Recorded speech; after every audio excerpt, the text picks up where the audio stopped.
ప్రతి అమ్మాయి జీవితంలో చాలా అందమైన మరియు ముఖ్యమైన ఫేజ్ ప్రెగ్నెన్సీ. అయితే ప్రెగ్నెన్సీ టైంలో చాలా హార్మోనల్ చేంజెస్ అవుతాయి. హార్మోనల్ చేంజెస్ వల్ల మీ చిగుళ్ళు చాలా సెన్సిటివ్గా బ్లీడింగ్ టెండెన్సీ కలిగి ఉంటాయి. అలాంటి సమయంలో మీరు చాలా సాఫ్ట్ బ్రిజిల్డ్ టూత్ బ్రష్తో డైలీ ట్వైస్ బ్రష్ చేసుకోవడం, బేసిక్ ఓరల్ హైజీన్ పాటించడం చాలా అవసరం. ఎందుకంటే గమ్ డిసీజ్ పెరిగి ఇబ్బందులు పెరిగినప్పుడు ట్రీట్మెంట్ చేసుకోవాలంటే ప్రెగ్నెన్సీ టైంలో ఇబ్బంది అవుతుంది. అయితే ట్రీట్మెంట్ తప్పనిసరి అన్న సిచ్యువేషన్ ఉన్నప్పుడు ఎలా చేసుకుంటే మంచిది?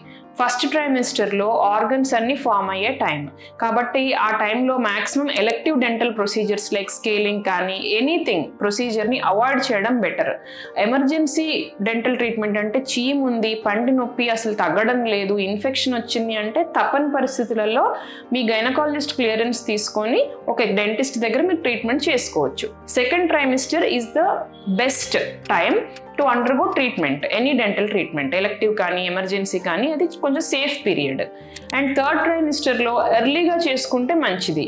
చేసుకోవడం సేఫే అయినప్పటికీ తల్లి కడుపు బాగా పెద్దగా పెరిగి ఉంటుంది కాబట్టి ఆ టైంలో కూర్చోవడం, డెంటల్ ట్రీట్మెంట్ చేసుకోవడం కష్టం కాబట్టి ఎర్లీగా ప్లాన్ చేసుకోండి.